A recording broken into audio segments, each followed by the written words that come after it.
আমাদেরকে বার্তা দিয়েছে যে আমাদের ইউনিয়নের মাধ্যমে আমরা প্রতিটা শিল্পীকে আমরা শিল্পী ভাতা করে দিব, কিন্তু কেউ অধৈর্য হবেন না। আমরা ওখান থেকে যেইভাবে পাবো, ধরেন যে 50টা আসলো এই ল্যাটে, আমরা 50টা করে দিব, কিন্তু করে দেওয়ার মধ্যে ভাগ আছে। যারা যত প্রথম থেকে আমাদের সাথে জড়িত থাকবে ইউনিয়নে এবং ইউনিয়নের যারা মঙ্গল চায়, সেইভাবে ধাপে ধাপে হবে।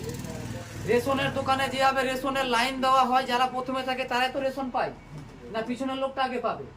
সেরকম আমাদের ইউনিয়নে যারা ফার্স্টে থেকে প্রথম থেকে আছে এবং এখনো থাকছে, সেইভাবে পাট পাট করে কিন্তু আমরা ভাতাগুলো করবো।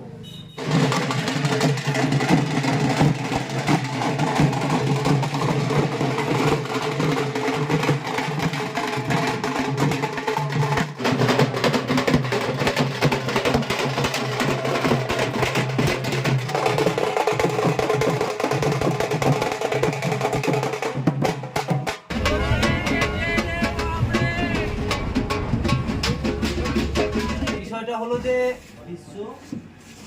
আমরা আজকে বাধ্যকার শিল্পী ব্যান্ড পার্টি ইউনিয়ন থেকে আজকে সকলে আজকে মালদায় যে প্রোগ্রাম হলো, সভা হলো, মুখ্যমন্ত্রী সেখানে এসেছিলেন, তো আমাদেরকে আমন্ত্রণ করেছিল, ইনভাইট করেছিল। আমরা সকলে আমাদের ইউনিয়নের পক্ষ থেকে আমাদের প্রতিনিধি এবং আমাদের যারা শিল্পীরা রয়েছে, এজেন্ট রয়েছে, সকলে সেখানে আজকে উপস্থিত হয়েছিলাম। আজকের প্রোগ্রামে বিভিন্ন জেলা থেকে, যেমন দক্ষিণ দিনাজপুর থেকে শিল্পীরা এসছে, উত্তর দিনাজপুর থেকে এসছে এবং মালদা জেলার বিভিন্ন ব্লক থেকে অনেক শিল্পীরা উপস্থিত হয়েছে। সকলকে আন্তরিক প্রীতি, শুভেচ্ছা, অভিনন্দন, ভালোবাসা। বিষয়টা হলো যে আমাদের যেটা দাবি, যে আমাদেরকে শিল্পী কার্ড এবং শিল্পী ভাতা দিতে হবে। বিগত দিনে অনেকেই ফর্মগুলো ফিল আপ করে জমা দিয়েছিল, অনেকেই পেয়েছে, অনেকেই পায়নি, অনেকেই ভাতা পাচ্ছে, অনেকেই ভাতা পাচ্ছে না। এবার যারা ভাতা পাচ্ছে তারা কিন্তু আগের লাটে আগে প্রথমে জমা দিয়েছিল, তারাই ভাতা পাচ্ছে। এখন কিন্তু বর্তমান নতুন করে নিয়োগ করা বন্ধ হয়ে গেছে, মানে ভাতাটাই বন্ধ করে দিয়েছে। তো আমরা ইউনিয়নের পক্ষ থেকে আমরা জানি যে আবার পুনরায় যদি আমাদেরকে অধিকার যদি নিতে হয়, তাহলে সরকারের কাছে আমাদেরকে আওয়াজ তুলতে হবে, আমাদেরকে আবেদন করতে হবে, প্রোটেস্ট করতে হবে, বিক্ষোভ করতে হবে, নাকি দরকার পড়লে আন্দোলন করতে হবে। তো আজকের যে প্রোগ্রামটা মনে করেন একটা আন্দোলনের মতনই, আমরা যে একটা আন্দোলন করলাম, তার সাথে সাথে আমরা অনুষ্ঠানটাকেও সহযোগিতা করলাম। তো অলরেডি রাজ্য সরকারের যিনারা প্রতিনিধি রয়েছে, আমাদের ইউনিয়নের যোগাযোগটা কিন্তু রাজ্য সরকারের রাজ্য লেভেলের নেতার সাথে আমাদের যোগাযোগ, তার সাথে সাথে আমাদের বিভিন্ন ব্লকের নেতাদের সাথেও আমাদের যোগাযোগ। আমাদের ইউনিয়নটা আছে একমাত্র শাসক দলের সাথে, আমাদের রাজ্য স্তরের নেতাদের সাথে যোগাযোগ রয়েছে। রাজ্য স্তরের নেতারা আমাদেরকে বার্তা দিয়েছে যে আমরা প্রতিটা মানুষকে শিল্পী ভাতা করে দিব, শিল্পী কার্ড করে দিব, কিন্তু বর্তমান ভাতাটা বন্ধ হয়ে গেছে। তাই আমরা আপনাদেরকে ইউনিয়নের মাধ্যমে পাটে পাটে পাটে পাটে করে দিব। আপনাদের 3টা জেলাতে হাজার হাজার শিল্পী রয়েছে, হাজার হাজার লোককে এখন যদি ওনারা যদি দেয়, তাহলে আরো আদার্স পশ্চিমবঙ্গে যত শিল্পী রয়েছে, জেলা রয়েছে, সকলেই কিন্তু দাবি করতে শুরু করবে। তো মাসে মাসে 2000, 2500, 1500 টাকা কিন্তু চারটিখানি ব্যাপার নয়।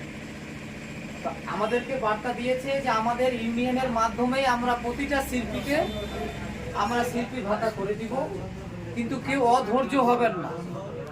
আমরা ওখান থেকে যেইভাবে পাবো, ধরেন যে 50টা আসলো এই ল্যাটে, আমরা 50টা করে দিব, কিন্তু করে দেওয়ার মধ্যে ভাগ আছে। যারা যত প্রথম থেকে আমাদের সাথে জড়িত থাকবে ইউনিয়নে এবং ইউনিয়নের যারা মঙ্গল চায়, সেইভাবে ধাপে ধাপে হবে। রেশনের দোকানে যেভাবে রেশনের লাইন দেওয়া হয়, যারা প্রথমে থাকে তারাই তো রেশন পায় না, পিছনের লোকটা আগে পাবে। সেরকম আমাদের ইউনিয়নে যারা ফার্স্টে থেকে প্রথম থেকে আছে এবং এখনো থাকছে, সেইভাবে পাট পাট করে কিন্তু আমরা ভাতাগুলো করব।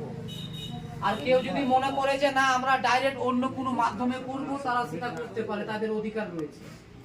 কিন্তু এইটুকুই বলছি, এখন বর্তমান বন্ধ হয়ে গেছে। আমরা ইউনিয়নের পক্ষ থেকে আমরা কার্ডগুলো করে দিব, কিন্তু ধৈর্য ধরে থাকতে হবে। দেখা গেল প্রথম লাটে 50টা হয়ে গেল, ওর তো হয়ে গেল, দাদা আমারটা কখন হবে, ভাস্তা আমারটা কখন হবে, আমারটা কালকে করে দাও, এইভাবে করলে হবে না। আমরা ওখান থেকে যেভাবে পাবো সেইভাবে করে দিব। কি সকলে রাজি তো? ঠিক আছে। আমাদের ইউনিয়নের ক্ষমতা নেই যে আপনাদেরকে মাসে মাসে 2000 টাকা করে দিব, 1500 টাকা করে দিব, আর 2500 টাকা করে দিব, আর ভাতা করে দেওয়ার মতন আমাদের অধিকার নেই। এটা একমাত্র গভর্নমেন্টের সিস্টেমে হবে। ইউনিয়ন আপনাদেরকে সহযোগিতা করবে, ইউনিয়নের পাশে থাকতে হবে। যদি প্রয়োজন মনে হয় যে আমাদেরকে একদিন ডিএম এর কাছে যেতে যদি প্রয়োজন মনে হয়, তাহলে সকলে সহযোগিতা করতে হবে। আশা করি সেই মানে সহযোগিতার প্রয়োজন হবে না, কিন্তু তাও যদি প্রয়োজন হয়, না কি বলেন? আর সকলের কাছে অনুরোধ, আগামী দিনে আমাদের যে ইউনিয়নের কার্ড করা হবে, একটা ইউনিয়নের কার্ড করতে গেলে একটা খরচা আছে। যেরকম দেখবেন বিভিন্ন ব্যাংকের সরকারি যেগুলো ডিপার্টমেন্ট আছে, কার্ড থাকে এরকম গলায় ঝুলায় না, সে কার্ডগুলো করতে গেলে একটা খরচা আছে তো। আর আমাদের ইউনিয়নে তো এখনো সেরকম ফান্ড নেই, আমরা তো কেউ 10 টাকা করে জমাও দেয়নি। তো সে কার্ডের যেটা একটা খরচা আছে, সে খরচাটা আপনারা নিয়ে আসবেন। পাসপোর্ট ছবি নিয়ে আসবেন, আধার কার্ড, ভোটার কার্ডের ছবি, সকলকে একটা করে ইউনিয়ন কার্ড করে দেওয়া হবে। এবং ইউনিয়নের যেগুলো সিস্টেম থাকবে, রুলস থাকবে, সেই সিস্টেম রুলসকে মেনে সকলকে চলতে হবে। মেনে চললে সকলের মঙ্গল। আর আমরা যদি মেনে না চলি, বিগত দিনে যেভাবে আমাদের উপরে সমস্যা হয়েছে, হ্যাঁ, বিভিন্ন রকমের ঝড় হয়েছে, অত্যাচার হয়েছে, আবার চলতে থাকে।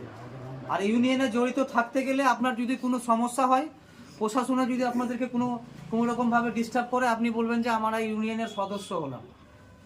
প্রয়োজন পড়লে আমাদের ইউনিয়নের যারা প্রতিনিধি রয়েছে আমাদেরকে ডাকবেন, যে কোনো সমস্যায় আমরা আপনাদের পাশে থাকবো। জায়গা জমির যদি সমস্যা হয়, বিএলআরও সাহেবের সাথে আমরা কথা বলবো, এসডিওর সাথে, এসডিএলআর সাথে প্রয়োজন পড়লে কথা বলবো। প্রশাসনের যদি সমস্যা হয়, আইসির সাথে কথা বলবো, এসপি, ডিএম, ডিআইজি, যার সাথে হোক। আমরা এই ইউনিয়নটা হলো 3টা জেলাকে নিয়ে ডিভিশন ইউনিয়ন। আর আমাদের মাথার উপরে হাত আছে রাজ্য লেভেলের নেতা। রাজ্য নেতা দরকার পড়লে আমরা যখন প্রয়োজন মনে হবে তখন রাজ্য নেতাকে আমরা নোট করব, মেসেজ করব। তার আগে চেষ্টা করব আমরা নিজেরা আগে যে কোনো সমস্যা সমাধান করি। না কি বলছেন? কি সকলে রাজি তো? কেউ অধৈর্য হবেন না, আমরা পাট করে কাজগুলো করব। ওখান থেকে যেরকম পাবো সেভাবে করে দিব, কারণ অলরেডি বন্ধ হয়ে গেছে, কিচ্ছু করার নেই। তাও আমরা চেষ্টা করছি চেনের মাধ্যমে হবে, এইটুকু আশা রাখবো। এইটুকুই বক্তব্য। সকলে ভালো থাকুন। নমস্কার, জোহার।